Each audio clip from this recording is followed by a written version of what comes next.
Natuongezea kuishi napatikana ndani ya kanisa la Kidea Hai yakoze izina ryayo yatenda haya sifa kubatondetse mu kari kumite tunapatikana mbele ya kanisa la Mungu ni iby'agaciro gakomeye ni ya damani ya damani. Hari benshi batabashe kubona na wengi hawapate muda huu ubonye unapata ni kwa neema. Imana yacu ndayishimiye cyane. Mungu wetu namshukuru sana. Mweneza yataka kuri Imana ndugu Gakuru Mungu umvise natangaza mu baringo za nasikia tangazo hilo la kugusa mahali Imana ikongera Mungu aongezee mafuta. Ngenda byishimiye kuko n'icyaha mimi na vifurahia kutangaza mizani narakomeje kwatangaza ndamubura nawe angalia ahantu muri arimo n'ubusa ugatangaza n'abaziranye Imana ikumugisha cyane. Mungu akubariki sana. Kimi Uwiteka Imana Nashukuru Mungu sana kubona mama yatera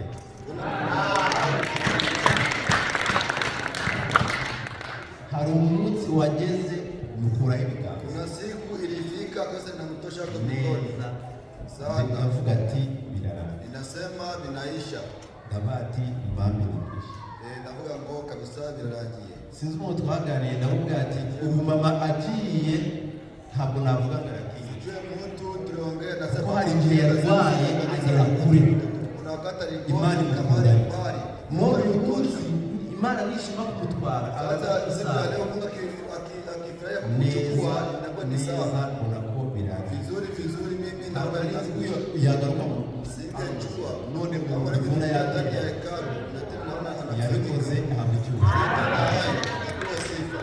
abaganga barakora wa daktari wanatumika ariko bafite aho bagarukiye wanapenya na rudia yabe bavura wangekuwa wanatunza hagaba dogiteri bagapfuye wa daktari wangefariki zingaba dogiteri wa daktari wangefariki.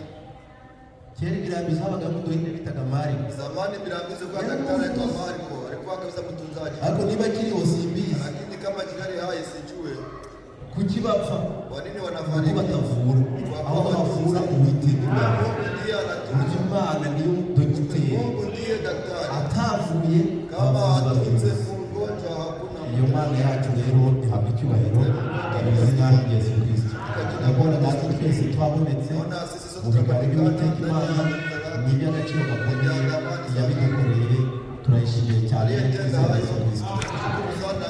Tugeze aboneka mu materaniro iyo Mana nayo we n'umuryango we iyo Mana yakoze imirimo yose izina ryayo rishimwe cyane. Amen. Reka rero duhaguruke dusoma amagambo y'Imana tusome maneno ya Bwana mu gitabo cya Matayo ndani ya kitabu cha Mathayo ibice birindwi turasoma umurongo wa 21 somo mstari wa 21 turasoma mu izina rya Yesu Kristo. umuntu wese umubwira ati mwami mwami siwe uzinjira mu bwami bwo mu ijuru keretse ukora ibyo uwo ijuru ashaka. Benshi bazabaza kuri uwo munsi bati mwami mwami ntitwahanuraga mu izina ryawe, ntitwirukanaga abadayimoni mu izina ryawe, ntitwakoraga ibitangaza mu izina ryawe?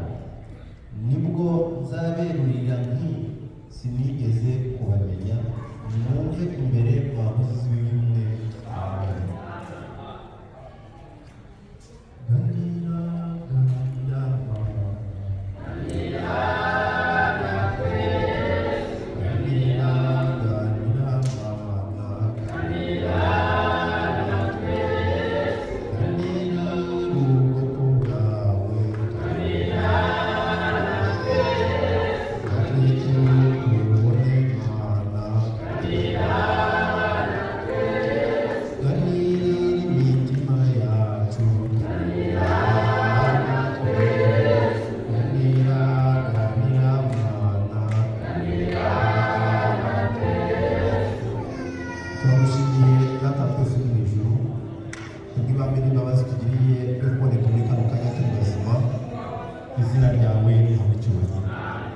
Tubonetse mu bikari byawe nk'umuntu data niwe wadutumiye. None data mwizera ngo twaje imbere yawe tuzi neza yuko utadutumirira ubusa. None data ndakwinginze kugira ngo uterure intango maze buri wese abashe gusomaho. Uwiteka wageze imbere yawe wese he kugira no gutaha ubusa, buri wese umuhe ibimukwiriye. Wino rero utegura imitima yacu kwakira amagambo yawe, uze wivugire, uze wibere ku murimo nk'uko usanzwe ubigenza, ntaba ari twe ahubwo izina ryawe ari ryo rihabwa icyubahiro. Udukure mu kirere cy'umuntu, utaye mu kirere cy'umwuka, porogaramu zose ziyoborwe nawe, icyo twamaganye n'umwari Satani Sekibi atsindwe mu izina rya Yesu Kristo. Uze data nk'uko wakoranye n'abatubanjirije ariko ukorana natwe, ufate gahunda zose uziyobore no gushaka kwawe mu izina ry'umwami wacu Yesu Kristo.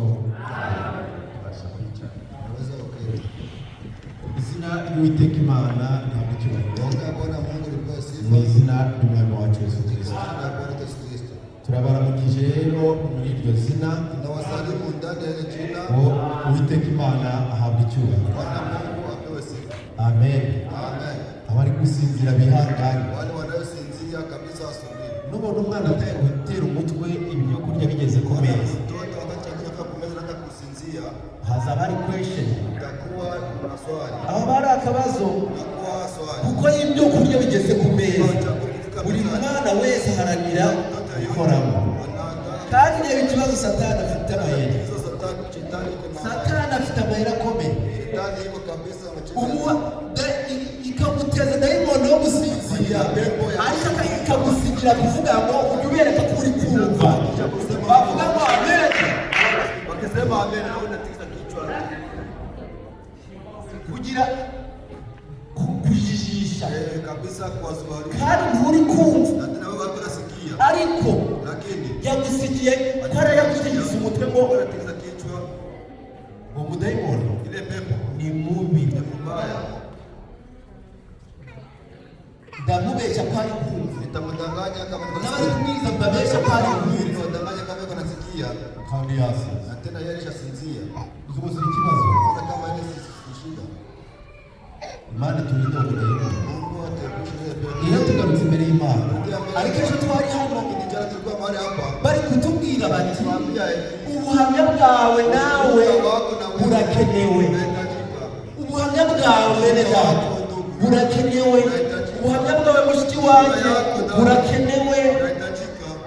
Niba nta buhamya ufite, nta na kimwe uzapresenta imbere y'Imana, kubera ko abatubanjirije bose bafite ubuhamya bubaherekeza, kuko buri wese azaherekezwa n'imirimo yakoze.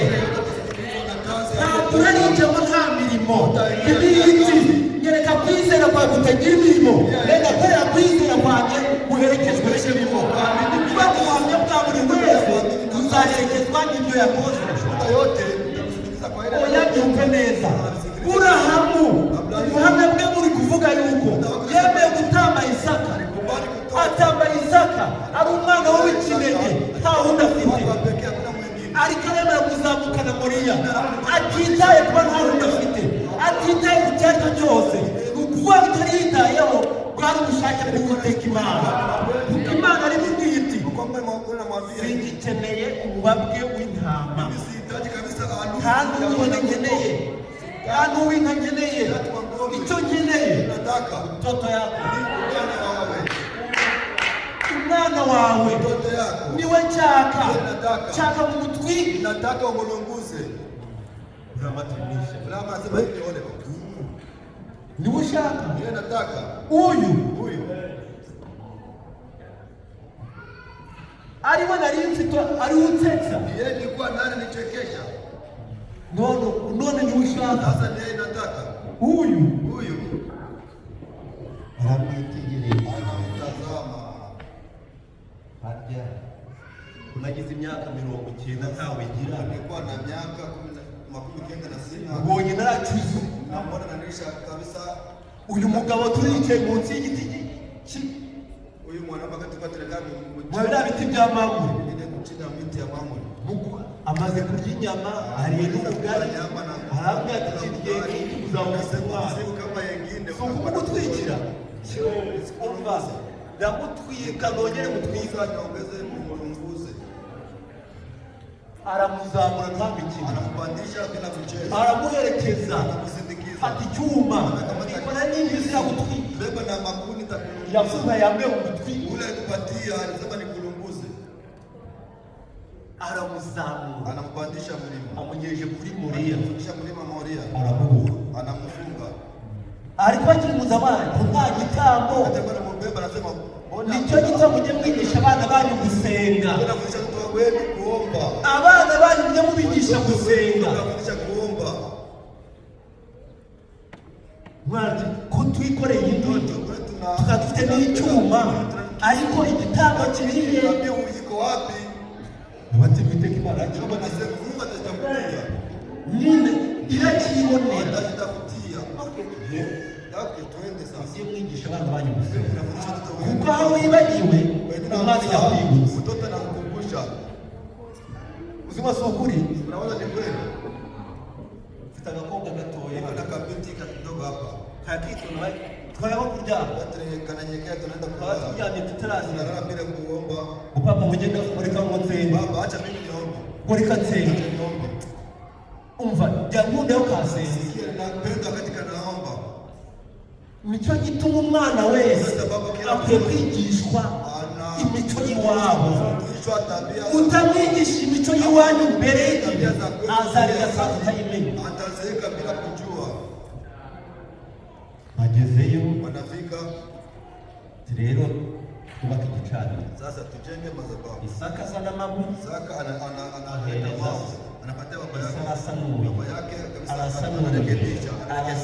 anarekebisha, arangiza, kisha maliza, yagiye kumva niwafasha, aleta kusikia ni anashika buryo bwose twaje uvuga ngo Imana yakibonera igitambo ari nge sabiri kwa ni mimi bwari nge ndakurwanya samba ni mimi naza nikabonesha nifunge ubuzi imbaraga zabura hamwe za Isaka, ariko kuko yarazi ko Imana basenga kari Imana nyir'ijuru, kandi azi ko Satani ibitambo anamuza ku gicaniro aramutwika. Igihe agiye kumutera icyuho Uwiteka Imana ati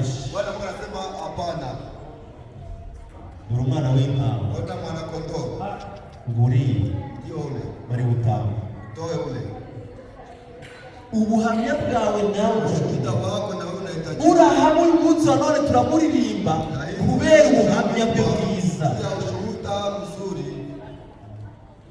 Wowe ubuhamya bwawe ni ese none wagenda ubuhamya bazakuvugaho n'ubuvuga. Tumenyereye ko umuntu yatashye baraza dusabe nise baga neza, yari imfura kandi yari igisebe. bakamenya kuvuga ibyiza ari uko yapfuye. Niba ndi mwiza uzavuye ko ndi mwiza nkihari, niba ndi mubi uzavuye ko ndi mubi mpari. Imenye nikosore, kumbwira ngo nari mwiza naragiye ntacyo bizamarira, ntacyo bimaze. Bimaze iki? Niba unkunda bwira ko unkunda mpari, uhiri unkunda tubwira ati kurikana nk'isondera. Uyu munsi kuzabivuga nagiye bakumbuka namukundaga amumaro. Tubwira ko nkunda mpari, uyu munsi nkiriho. Amande tura uyu munsi wa none ngihari, ejo niba nagiye uzaza kunsura ntabizi. Dukwiye gukundana none tugihari. Urukundo rugaragara none, kubera ko uzarugaragariza adahari amumaro. Azagushima, oya uwo muntu azagushima. Ugasanga abantu bapostinga akiri muzima ntiyeze umupostinga. Kuki umupostinga atagiye atabizi, atazigera abimenya? Niba upostinga none kuki wumva ko wapostinga zakubwira ngo thank you, ariko none upostinga zavuga ati ofe napostinga nanjye kuri standard ziwe nanjye ndimo. Hapo si nimara gutahuza bimaze iki? Umumaro wa inyungu ni iyi. Ngereka kunkunda uyu munsi tugihari. Niba unyanga unyereke none, niba narafuditse umbwira ati kundi ko warafuditse none.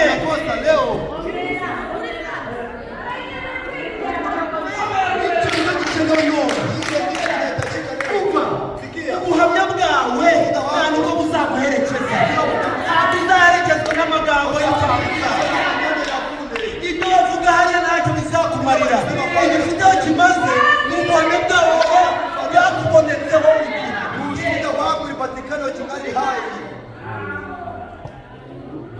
Amen. Amen. Oya ndumve neza. Sikiliza vizuri. Abatubanjirije waliotutangulia wote, umva, sikia, nta n'umwe waherekejwe n'umugambi. hakuna hata mmoja aliyesindikiza kwa maneno. Tabita we, Tabita, ibyenda bye barabiza ko mubyikoreye mukaba mubizanye gukora iki? Oya bino ni Tabita wabidoze. None ko mubizanye uza ngo bamushyingurane. Oya ntabwo dushaka umushyingure. Tabita yazuwe n'ubuhamya bwe. Tabita alifufuka kwa ushuhuda wake. Oliva none ugiye, ubuhamya bwawe ni ubuhe? Ese twavuga ngo Oliva abaga neza? Oliva yarazi kuririmba cyane, Oliva yarazi kubyina. Ibyo ni byiza, ariko hari n'ibindi ugomba gukora. Hari n'ibindi kuririmba gusa ntabwo bihagije.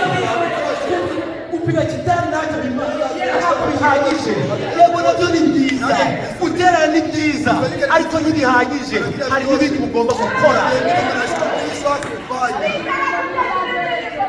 Hari n'ibindi.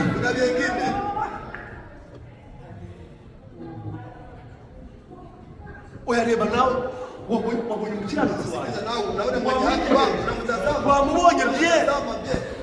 Ese mwijuru mwijuru uyu munsi bateranye bavuga ati mwabonye Venuste. Babivuga ngo witegereje Venuste muri karikatuye muri kambabiri no kukorera. Ese wowe ahuyirirwa ibyo bakurebaho n'ibi, ibyo bakubonaho n'ibi, ibyo bakurebaho, ibyo bakuvugaho.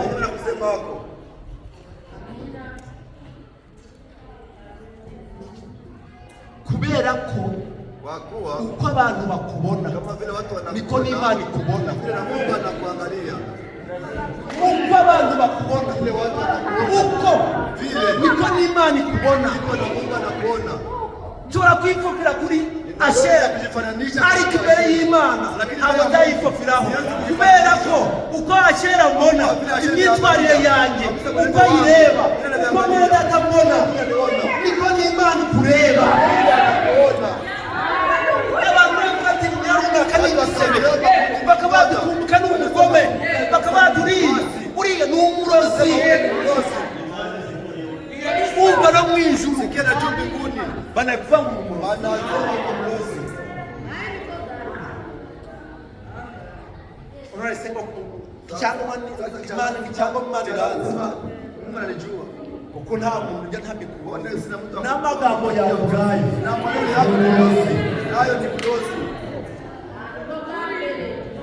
n'amagambo yawe ubwayo ava muri wowe, niba ataryoheye abantu, niba ataryoherera arasharira, kandi amagambo ni inkota mbi.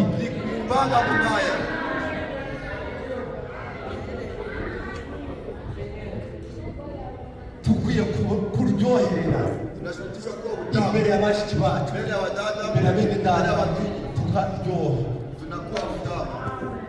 kwa maneno, kwa tabia, kukirango cyose tukagaragara neza.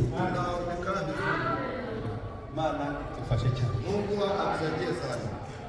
Ariko tuyogara ku magambo make, Nataka kuzungumza kwa maneno machache. Bila tuambia hapa, twasomye baduti. Tunasoma hapa eti umuntu wese umbwira ati mwami mwami siwe uzinjira mu bwami bwo mu ijuru, keretse ukora ibyo data wo mu ijuru ashaka. Benshi bazabaza kuri uwo munsi bati, mwami mwami, ntitwahanuraga mu izina ryawe, ntitwirukanaga abadayimoni mu izina ryawe, ntitwakoraga ibitangaza mu izina ryawe? Nibwo nzaberurira nti sinigeze kubamenya, nimumve imbere mwakoze ibibi mwe. Abenshi bazaza kuri uwo munsi, wengi watakuja siku ile. Umva, sikia, abavuga mwami mwami ni benshi, wale wanayosema Bwana Bwana, abateranye none ni benshi. kusanyika leo ni wengi, hari abateranye no mu kabari, hari abandi bateranye hirya no hino, ariko abo bose siko bateranijwe n'ibyiza. Ariko Bibiliya iti, abavuga ati mwami mwami sibo bazinjira mu bwami bw'Imana, kuko benshi bazaza bavuga bati, twarahanuraga mu izina ryawe, twavugaga n'izindi ndimi mu izina ryawe, Mana sinari no gukubita akagoma neza, nkamenya no kubyina cyane. Mana koko ntubizi nawe, ushaka kubyina inshuro igihumbi, niba udakora ibyo Uwiteka Imana ashaka, byose ni impfabusa. Oya byumve neza, icyo Imana igushakaho ni ugutura mu ijambo ryayo. Icyo Imana igushakaho ntabwo kuza hano. Hari na benshi baje no gutembera, hari abenshi baje hano babuze ibyo bakora no kuryama byabarambiye, baratwarika nanjye nkore sorti. Umva, icyo Imana ishaka ntabwo ari ukugwiza umurongo. Icyo Imana ishaka ni ugutura mu ijambo ryayo. Kubera ko abenshi bazavuga bati, twarahanuraga, tulikuwa na tabiri. Abari guhanura si benshi, Wenyewe tabiri si benshi none. Abari guhanura ni benshi, abari kuvuga indimi ni benshi, amadini yasase. Madhehebu kabisa inakuwa chawi. Bafaya ni mjambo wabo, Hamona wale wafaya. Fire! Moto! Umuntu agatemba, Mtu anaanguka. uwasana na wali kuvuga mu izina ryanjye rya Yesu. Ariko ese ari mu gushaka kw'Imana, Yuko ndani ya mapenzi ya Mungu. habona abonyesha Mungu. Kuna mwenye niona juzi. Kandi ngari ubwo mabaza y'umuntu Na tena wanaleta Mungu alimpiga kabisa kwa Mana yo Mungu. Mungu ndiye juu mbinguni. Ariko nakurumukubita Lakini kuimpiga jina la Yesu. Sina cha Yesu. ntabwo Imana igirwana, ntabwo Imana irwana, kuko Imana ni umugwaneza. Bibiliya iti Imana yanga icyaha ariko akunda abanyabyaha. Kubera ko Imana yanga abanyabyaha, iyo yanga abanyabyaha ariko kubw'imbabazi zayo yemera kuzamuka igorogoro, yemera guca bugufi, yemera gukubitwa kubwawe nanjye.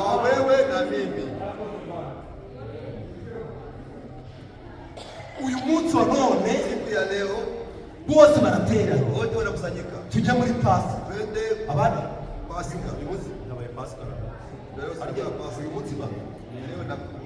bose bari kuramya Pasika. Ni Pasika. Isi yo Pasika iri mu mitima yabo cyangwa ni umugenzi? Ntabwo twizihiza Pasika y'umugenzi. Pasika nziza dukeneye ni Pasika yo mu mitima yacu.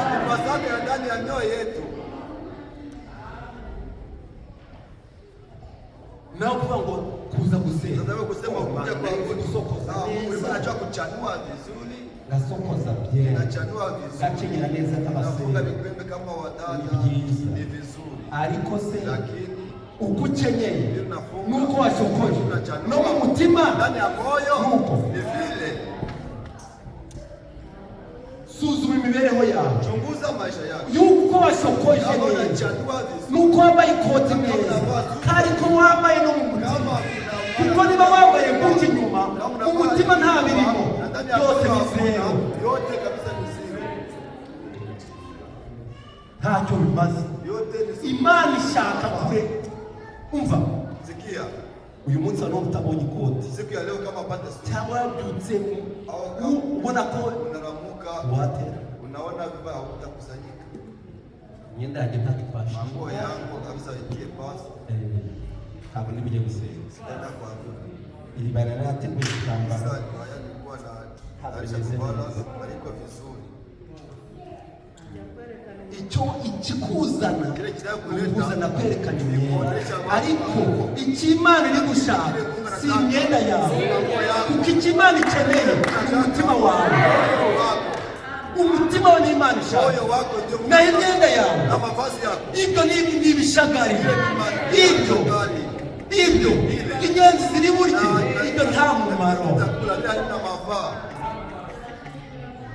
nta mumaro. Imwe urabyibuka ne muri kera muri Afrika, kera muri Kongo,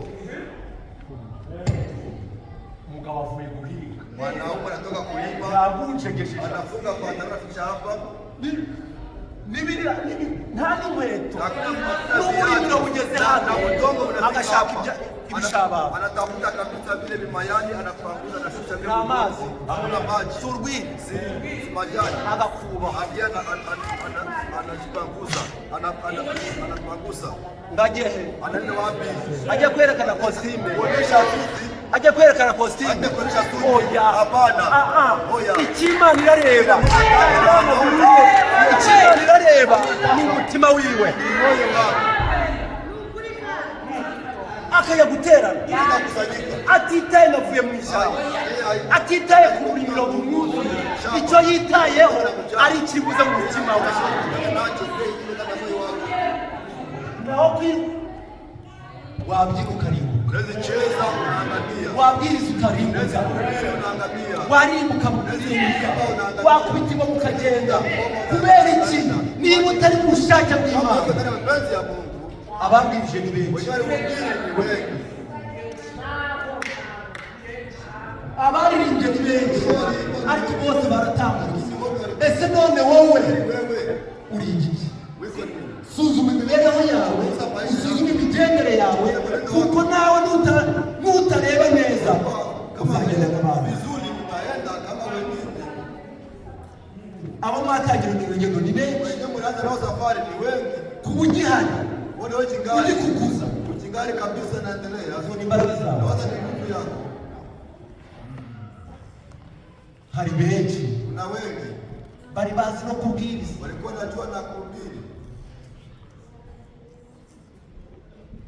none bari sasa yuko wapi? kuvuga ngo mwami mwami sema mfalme ngabo si bazinjira uretse abakora ibyo utashaka bazaza kubizi ko twahura kubizi ko nayo yashyize korari kubizi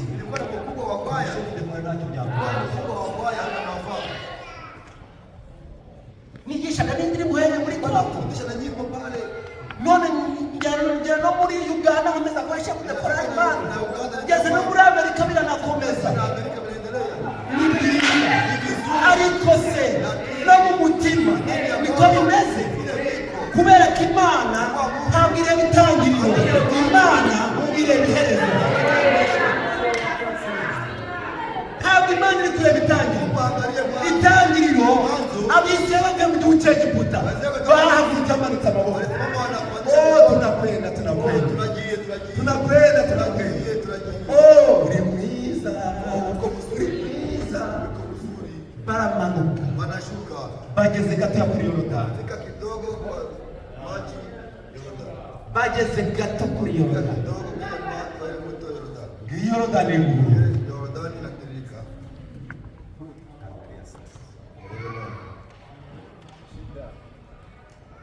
tuzi ibintu mu buryo none turi sasa. Angalia ibisedukanye hivi navyo bemwa Mose. Sasa wewe Mose, ibyo watuzaniye hivi ndio tuletea hapa. Reba uyu ni umusozi, Angalia hii ni mlima, n'uyu ni umuntu, hapa ni miti, aya ni amazi, hii ni maji, uriya ni Farao, ule ni Farao. turaca Tutapita wapi? urabona utaraje kutwicira Naona tukuye kutuia hapa. kandi twarabivuze Na tena tulisema twaravuze ubudini bw'icyaha. sema hii masehemu kianza Mose atari ko mwacece Mose anasema sinyama nk'umurimo atari uwanyu kazi si yeye. ufite nyirawo Bwana mwenyewe mwatuje Mutulie. mu kanya gato. Muda kidogo. Mose akubiseho Mose inkoni akinyosha. bambutse babona ibintu n'uburyohe, babona ibintu bisa nyaje yitanze n'inzira igikorwa cy'amazi bageze hakurya ukifika ngambo tungurusumu zirashize amadegede kwisha ile maboga yabo naisha igira kitu ntacyo bagifite ibintu byabo ntacyo bagifunga ibyo bapfunitse byose bishize barifunga na binaisha bamwe batangiye kureba umutwe wo gusubira inyuma. wanaanza kufunga kigundi ya kudia ntabwo muri urugendo ari umunezero gusa, sio furaha uzahura n'ibikugerageza, uzahura n'intambara, ariko icyangombwa hanga amaso kuri Yesu Kristo.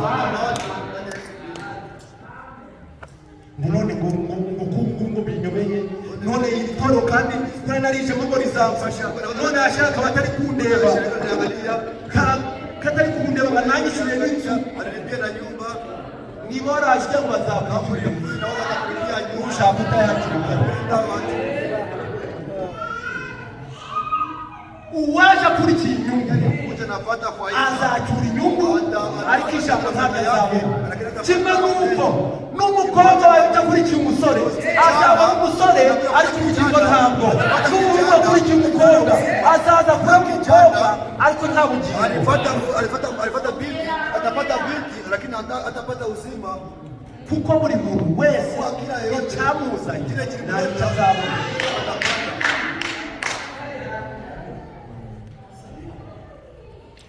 Yobu ntiyaretse Uwiteka Imana ageze mu bigeragezo, ahubwo nibwo yakomeye. uko byongera agakomera, byakongera agakomera. nawe niba ugeze mu ntambara jya ukomezwa n'izo ntambara.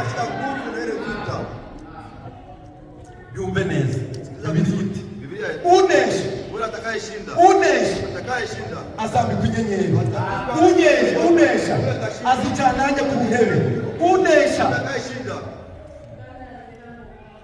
uzi ngo baneshaga batarwara. walikuwa wanashinda bila kugombana.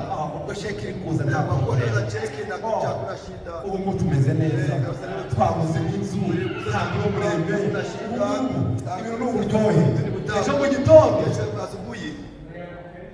ejo mu gitondo Yobu umuyaga wabitwaye aribye. Pepo kabisa dhuluma Aribye. yake. Mufite breathing yanjye munta. Niko na nyumba yangu kabisa kabambi. Mu gitondo leta ikayiteza imbere. Uwi kabisa Kandi ari iyawe. nayo ushireko sema Imana Imana Mungu kweli, Mungu irahari. Mungu yupo. Irahari. Mungu yupo.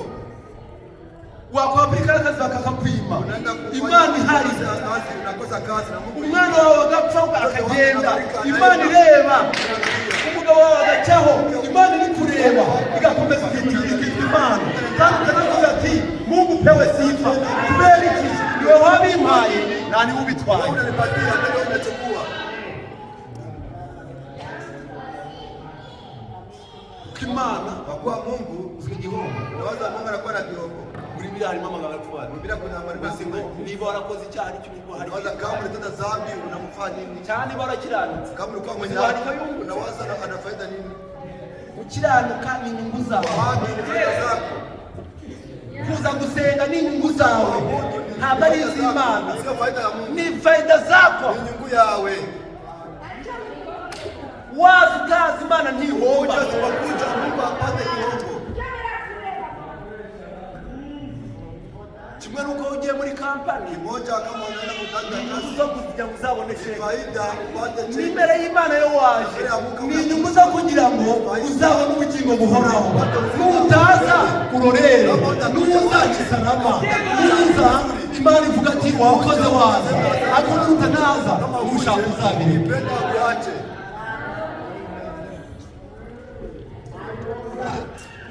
kubera ko abavuga ngo mwami mwana Nasema mfalme imbuto nabo bari kuririmba Sikora wanaimba. ni benshi Ni wengi. ni benshi Ni wengi. abari kubwiriza amasaha Nayo ni benshi wengi ni wengi. ese Sasa question swali kubwira uko muri kubyina kama vile nuko muri kuririmba vile mnaimba. niko mubihagaze Vile mnasimama ese Yesu yaza none yasanga ariko mubihagaze Uganda ni vile mnasimama ndani. kuririmba ni byiza Kuimba ni vizuri. guterana ni byiza Kusanyika ariko lakini ntibigarukira vinaishia hapa. ntibigarukira Visiishie hapo.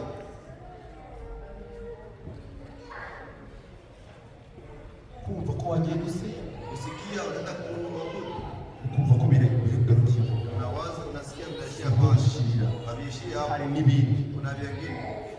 oya byumvire Usikie vizuri. Kugira ngo Yakobo abone umugisha. Rudi Yakobo apate mibaraka. Yarazi yuko Imana yavuze ngo Alijua ya kwamba Mungu alisema nanze gakuru nilikatala nkunda gato. huru napenda mdogo. ngaho Yakobo icara sasa Sasa wewe Yakobo ikala ko sasa. banzi Mbona mimi wananijua? hanze barabivuze ngo banze gakuko baramwanze ngo noye ngo bakuruze ngo no kuba ngo njyewe kwibera Bwana yuko ndani ya maji. kandi yicare Bwana shikalie. wicare Shikalie. wicare Shikalie. burakeye ararebye abona ntabwo bihagije Unaona havitoshi. Aravuga ibyo ntabwo bihagije. Sema hii havitoshi. Batarambwira ngo ni ubwawe. Kuniambia ni vyako. Uwatetse imbere. Unaona anapiga chakula. Yakobo kuri gutera. Yakobo unapiga.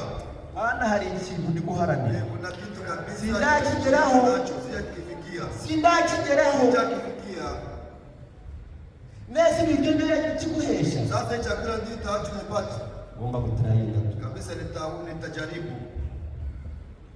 kubitamo amasosi Anapiga moto kabisa chakula mzuri. abonye Esau araje Ana Esau anakuja. anyuze mu kimana Anapitisha hapa kabisa kimamio. yashyizemo tungurusu Anatia hapo ile tungu. yashyizemo byamunyo yashyizemo n'ibipavuro n'ibindi bigumbura byazamura impumuro Nikipandisha harufu. Ngine nasema uko niko satani vile ndipo ariko yabizamo anapitisha ndani. kugira ngo mukunde muhumurirwe Sote nyie kabisa mko na harufu. muhumurirwe Usikie harufu. ariko Imana ikidushakaho ni uguhumurirwa n'impumuro nziza Sawa hai kubisana. Unajua chakula niko na njaa. Wewe kabisa hata tie sahihi. hata ongeza hii. Baye mkuru. Kama mimi ninakuwa mkubwa, lakini wapumbavu ndio wanakuwa. Kuvuga ngo ubaye mkuru. Sema wewe unakuwa mkubwa. Tunasikia muonesi. Tutarudia na kutubu. Ngao alikuwa. Sasa wewe pakula. Oya bantu mvuge. Tuseme kwanza. Ubaye mkuru. Unakuwa mkubwa. Ubaye mkuru wangu. Sasa kaenda kashika. Yako ishi. Chao. Kinigana ni mshahara. Kile ndicho nilikuwa Kugira nataka. ngo yivugire. Na wewe ujisemee. Umva. Yawiyaturira umugisha. Igihe cyose utuvuga ati ndi umunyamugisha. Niwiyaturira umuvumo uzagukurikira. Ariko niwiyaturira umugisha Imana izaguha umugisha.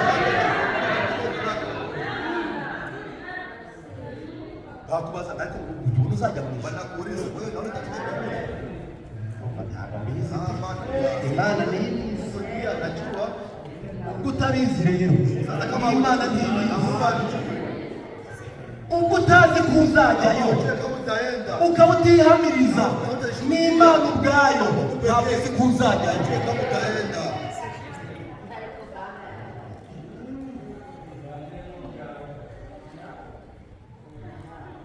Ati okay. sasa ni vizuri. Inshallah. Ndio hivi sasa kula. Atari kurunguru bimeze uko. Yakobo ingawa iko hivi. Ntabwo shiriya. Aliishia hapo. Isaha y'umugisha igeze. Saa ya mibaraka akiwadia. Nk'urugamba rwa Ruziga. Bale ndio vita kabisa hivyo. Kuba bakubwiye ngo baragukunze. Wale walikuambia kupenda. Kurwana ni. Unagombana na nini? Hari ibyo nkeneye. Kuna wenye nataka. Hari aho ntaragera. Nafasi si Afrika. Ndacyari umubeshi. Gari na uongo. Umva. Ndacyari umuneguranye. Kabisa wa kusemenyana. Ndacyari umunyeshyari. Nabyo biracyambaze kandi sinarenga hariya. Bitaramba. Sitapita pale na wewe kutoka kwangu. Nisikia sasa. Ibyo kurya twabiteye. Chakula kilibibika. Zigasigaye. Kazi na kunaye baki Kino gihe. hii ngozi. Cyumutse. Kazi nakauka. Cyumutse. Nakauka. Cyari cyumutse. Nakauka ile ngozi. Kijeje tamarafu. Ilikuwa kabisa ina damu. Uruhu bakuye ku ngozi itura mu kayi. Ndoa kabisa kufunga. Ruba rufatira. Inabana. Ruba rufatira. Inabana. Ariko kugira ngo abibone Lakini kusudi abipate. ntiyita kuri bya bintu. Hakushuka na vile. Kera dida. Zamani. Kera ukuma yagutera. Ndugu Didasi. Zamani Mu mvura. ndani ya mvula. Ugacuruka. Unakata kabisa mayani Ugatwikira mu mutwe.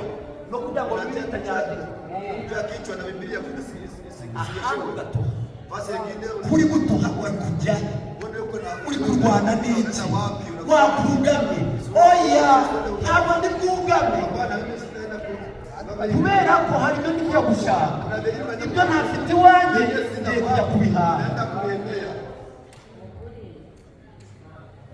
Ukiruka mu mvura unakimbia ndani ya mvula atari ikintu uri gushaka. sio tengena Ari ukuza kumva kumbuka. kusikia Nuko ndi nyoza kubarusha. Oya. Aha. Icyo mwaje kumva ntabwo ari kumbuka. Waje kureba kumbuka cyura kumenya. anakuja kuangalia ndio kumbuka atarudia na kumbuka Isa narakaga mukazi kwikara. kuna kalima kana Nanakure mucyure. Ariko niba waje gutegera amatwi ijambo ry'Uwiteka uraricyura. Umenye ngo abavuga ngo mwami sibo bazinjira mu bwami bw'Imana. Uretse abakora ibyo tatashaka. wale wanakwenda mapenzi Bwana anataka. Yakobo atajya kugenda yiyumvira uruhu atitaye ngo ruratose atitaye kuki icyo yitayeho ari cyo ntacyo kumwisha. Turaharanira kugira ngo tusingire amasezerano tutitaye ku bigeragezo n'intambara duhura nazo. Icyo turi guharanira tuza hano nta kindi turi guharanira tuba twaje mu myitozo Japa mu mazoezi mu ijoro harya tuzicara duti ndani ya mbingu kweli mtaikana je twaje kwitoza ko tuzicara mu ijoro kuziweza vile tutaikana juu mbinguni. Ako muri kubyumva lakini mnasikia. Abadada muri kubyumva? Abadada mnasikia? Umva. Sikia. Igira nini? Ongea sogea. Nuza guterana. Ukikuja kukusanyika ukaza ufite ikibazo na shatani, na shida na shatani. Wagomba kwicara kuri uyu mwanya. Nafasi. Ugatangira ugahindura ati kandi yicaye hano kubadisha nafasi. Unasema gani kale hapa juu. Tunawicara na shatani. Ijuru. Nibwire ngo bayi. Ambia mbinguni bayi. Ijuru. Abizagera ko kubera ko ijuru izica ngoma n'abafite urukundo.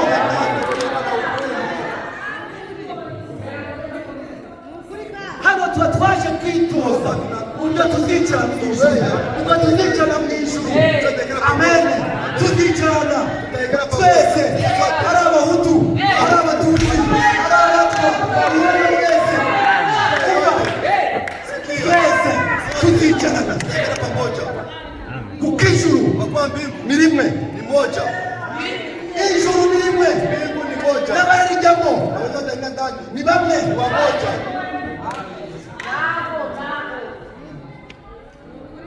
Urigiye utangiye gukira, unaanza kuangalia kwa hivyo kuna jambo kama sasa ndio moja naye warugiye kumanuka muri murongo ukabura biri mu kumanuka ari ubwo no mu ijuru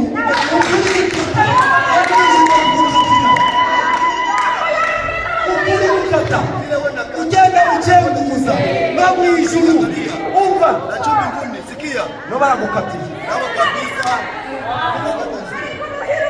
naho kuvuga ngo mwami baririmba bakabyina bagira batugatembereza ibyo nta mumaro igifite kimaze nuko mu ijambo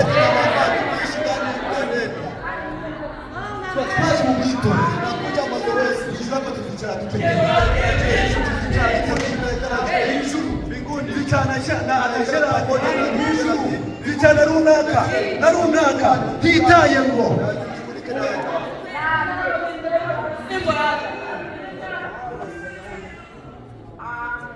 ubwo turi mu mwitozo rero kama tuko ndani ya mazoezi. ntabwo ni bwitoze Tutajoweza icana rubanda ngo uko tuvuka ni kabizi reka da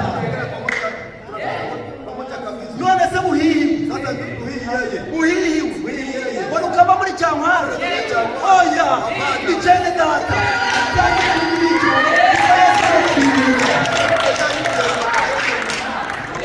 icyo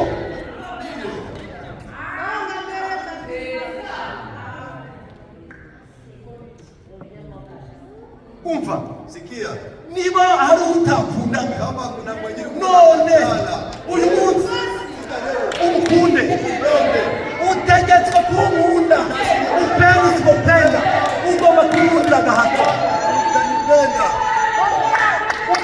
utegetswe kunkunda unashurutishwa kupenda kupenda, utegetswe kunkunda unashurutishwa kupenda.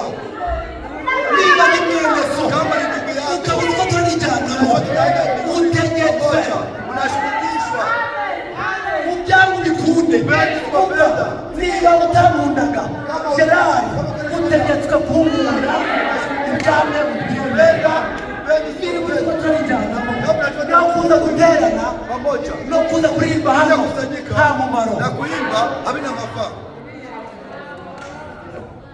Imana ikeneye Chenye Mungu anataka ni imitima itunganye mioyo safi, no kuza kwigaragaza lakini kuja no kuonyesha kugaragaza amahorande mwambaye kuonyesha kwa mazuri mavaa.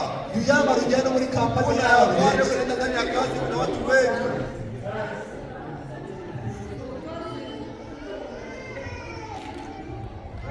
Imana ikeneye Kile Mungu anataka kwetu, Imana dushaka Mungu anataka kwetu.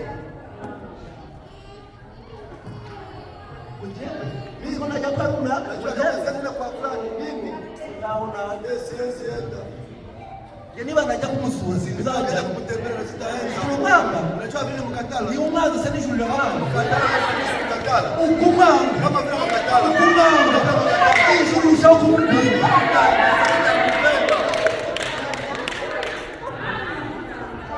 naho kuvuga ngo umwami Na mwami kusema no kuza baririmba ugatembera wanaimba unacheza. Najua kucheza, najua kucheza. Wewe ni umunyamwuga. Kweli mwenye roho. Ntabwo waba umunyamwuga. Hawezi kuwa wa kiroho. Ntabwo waba umunyamwuga kurusha abakozi. Hawezi kuwa wa kiroho zaidi wa koste. Orchestre mbaranizi zikuririmba. Mara hawakuchwe kuimba. Bazi kuririmba Kuimba vizuri. no gukora muri gitari neza. Na kukuza ndani ya kitari vizuri. Bakoze igitaramo. Wakifanya kabisa mkutano, Haba hari abantu ibihumbi. kunakuwa watu maelfu. Wowe Sasa wewe kubyina kwawe kucheza kwako bimaze iki? ina mafaa gani? Kubyina kwawe kwazanye Kucheza bangahe? kwako nenda wangapi? Ariko Lakini niba uri mu gushaka kw'Imana ndani mapenzi ya ukaba uri kubyina uri mu gushaka kw'Imana, ijuru n'abamarayika Mungu na malaika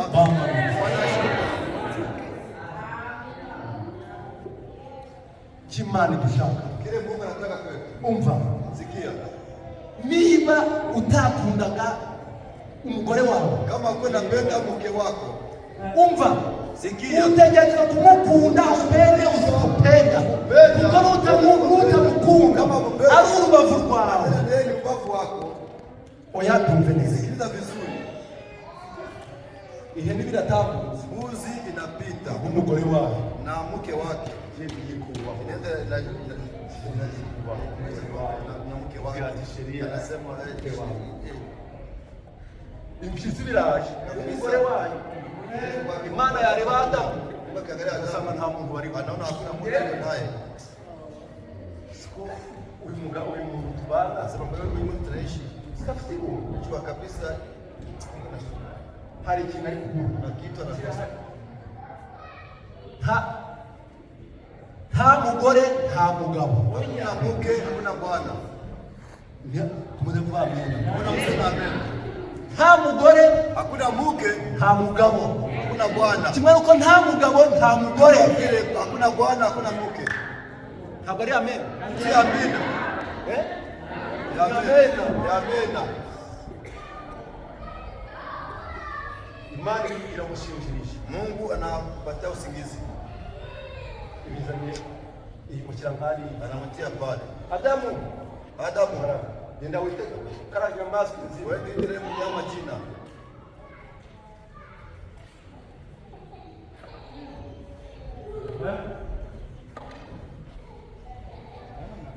Wewe unaona kanafanana na mimi. akako Huyu yeye karo kanyamaswa ni mnyama. izina ryinshi Yeye anamuita n'umugore ni mke kubera kwa kuwa yakuwe n'umugabo alitoa ndani ya mume. n'akara Ni k'umumara yanjye n'akagufa k'amagufa yanjye. Ni mfupa wa mfupa wangu. Kuja hapa. Mwana ngaho wita Mungu anasema atachukua. mtoto ngaho mkubiturusha Asubuhi sasa mpige mkofi. banza ubikubita. Wewe acha usipige kwanza. Niba uzi ko Kama utarwikubita unajua wewe jipiga. wikubita n'umugore wawe, Piga na mke wako. kuko niba ukubita umugore wawe uri hano Kama unapiga mke wako na uko hapa.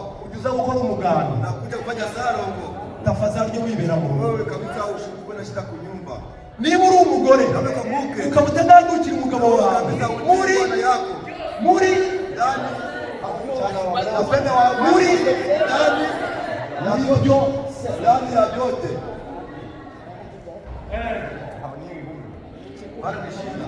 muri Ndani byose ya vyote. ukaba uzi Kama kutamugandukira unajua wewe hautii bwana yako,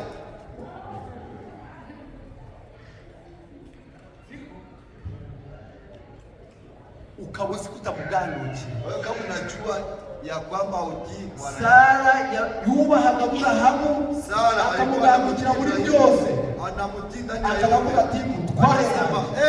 mtawala wangu, Mwebwe musemuka lakini mutware. anasema Mungu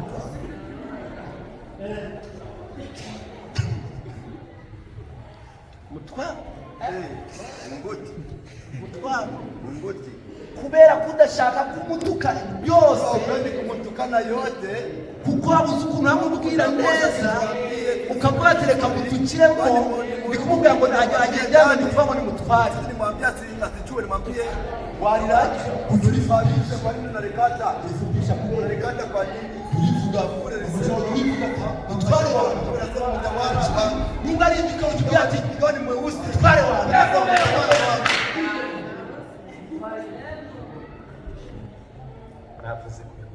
ninasema kwa ajabu ariko niko bikwiriye kubana inastahili ndani ya watoto wa Mungu.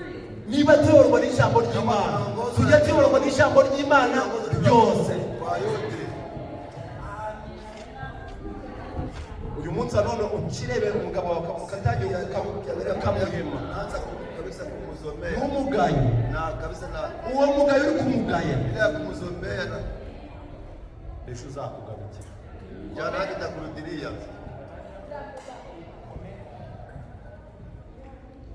kuko icyo Imana dushaka kwa kuwa kile Mungu ntabwo ari kuza hano sio kukuja hapa. icyo Imana ishaka ni ugutura muri buri jambo kugira ngo naza asange dutunganye Utakirudia utakutere tuko safi. kuko nkazavuga ati Atasema ibi ni ibihungu byanjye hawa ni vijana n'ibikobwa wangu byanjye na wabinti wangu. none uzi bazabana n'abahungu banjye Anasema hawa ni vijana wangu mutabaganukira kama mwiga mu babandi bamutwara wabaita ni oya hapana. muga ati mutware wanjye Sema mtawala ubivuge wangu. ubisoze Useme na umalize.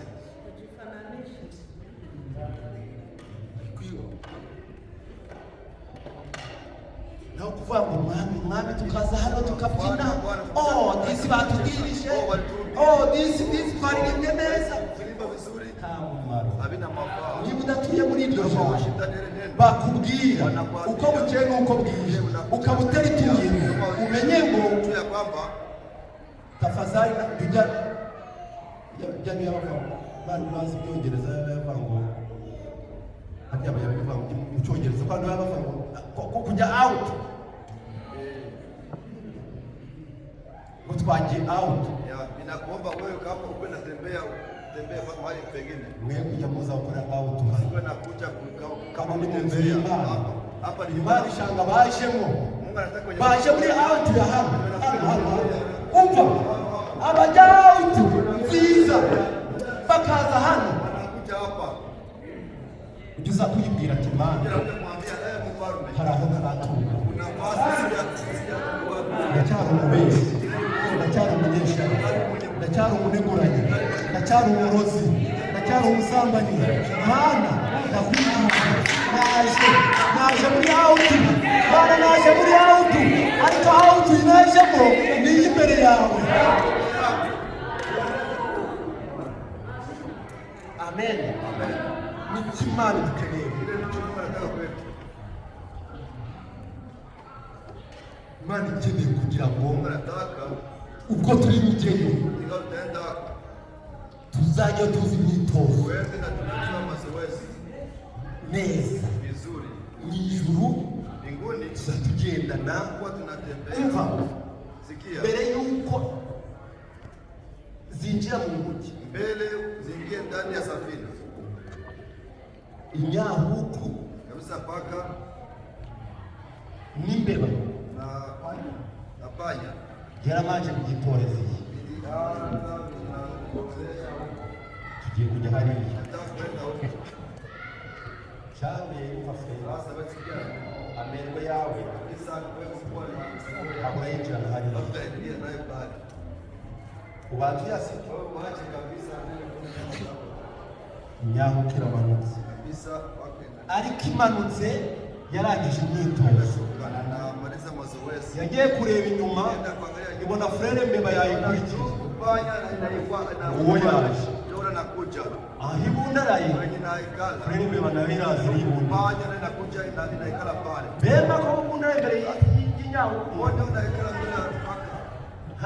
ntamerwe ikigira amerwe biriya umva bya bindi wagiraga kera mbere y'uko winjira muri iri jambo mbere y'uko winjira muri iri mujyi ni ngombwa umanza ubibuke za kamere zawe inzangano zawe inzangano z'iwanyu kuko nubyinjiramo ukiingia navyo ntabwo uzabibona hautapita nafasi. ntabwo uzagera hautafika makosa. barayinkomesheje Tunaambia tujyamo kweli mbingu tunaingia. turi kwitoza none Tunazijoresha hapa leo. ngahingwa y'impanuka maze ugasanga hariya akandi kanyamaswa kuzanye ya meza yayo no zikwiruka Najua kukimbia. bari kuyimbwira ati soka Akamwambia wewe toka toka. Toka hivi toka. bereke ayo mewe yawe Kwenye nyama kwako. Bebe kule.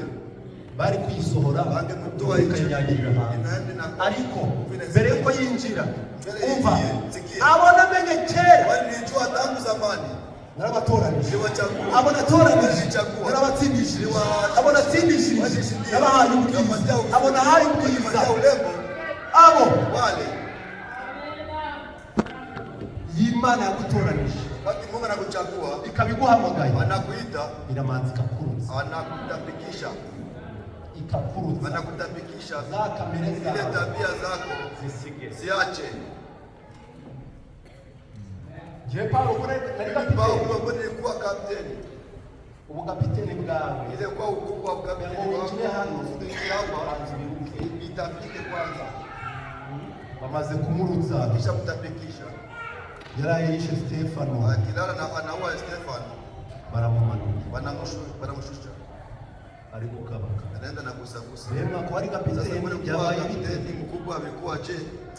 none se Sasa nuko ni vile tu, nuko ni vile ariko manza mwe mugiye no mu gifure manza bajya bajyana ibigori na wowe umugabo ukaba unakuwa mwanaume unakuwa hii none se sasa wampamagaye mwenye niita ya ngumi ile ile nafunga nilikuwa nafunga Imana yarayirambuye Alinyosha. igira kuyabo ibyo biganza bihimbaza Imana kakanwa kaye kazi gutuka Imana yabaye imaze kumpamagara Imana ikakandi ko gutuka rigakuraho iramvungira impamo kuri Imana